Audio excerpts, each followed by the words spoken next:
Hello and welcome to Maxim Foods Inside Track. Only 4 more sleeps till Christmas. I know everyone's looking forward to a well-earned break, some quiet time with friends and family. Hopefully people will be able to get away and really enjoy a long-earned break after a reasonably challenging 2022. Let's have a look at how things are in the dairy market. Well, general sentiment after last night's GDT across the commodities is that things are reasonably bearish. So demand had come off on most of the commodities, starting with whole milk powder. We saw one positive in terms of China coming back in participation. They were up to 57% yesterday, which is showing some real green shoots of demand from that region. Obviously, it's been quite soft in demand from North Asia over the last 6 months, which has impacted on pricing. So with New Zealand coming out of their season by March, and supply diminishing, it could seem to flip on its head by the end of Q1 next year. So an interesting one to look at. Although demand is reasonably bearish at the moment, it could flip on its head quite quickly. Having a look at skim milk powder, skim behaved exactly like people expected last night on the auction, down 4.8%. There's a reasonably bearish outlook for skim. Supply is good in the EU, supply is good in the US and New Zealand, with extra volume put on the GDT last night.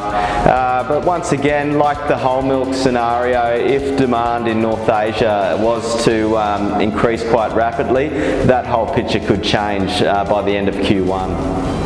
Moving across to butterfat, New Zealand and Australian butterfat is still reasonably scarce in supply, so it has been, I guess, the champion of the commodities over the last sort of 6 months of bearish conditions, with pricing holding up. It still remains the cheapest globally, so good demand from other regions for New Zealand and Australian butter.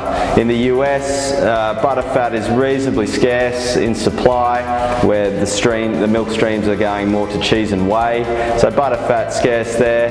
In the EU, we've seen a significant decline in pricing, however still at a premium to New Zealand butter. So the outlook is probably a bit more firmish on butter in the next 3 to 6 months, with New Zealand still being the best value in the market.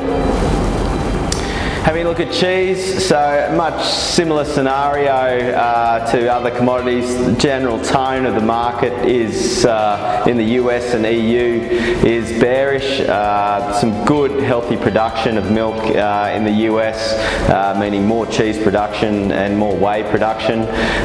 In the EU, pricing in retail, etc., has burnt off a bit of demand, so we have seen demand and pricing ease off in the EU. In Australia and New Zealand, a bit of a different scenario.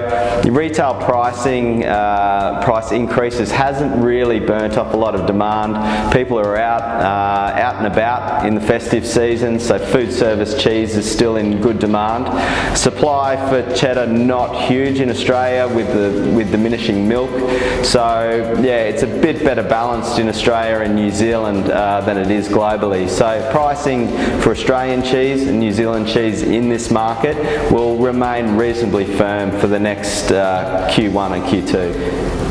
Finishing off with whey, sweet whey powder, once again pricing reasonably flat. China haven't really come back into that market as solid buyers, so pricing remains reasonably stable, drifting off a little bit.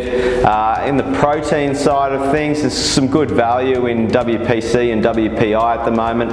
We saw it at the dizzying heights only 6 to 9 months ago, so relative to a 5-year average, WPI, WPC, there's some good value to be had out there at the moment.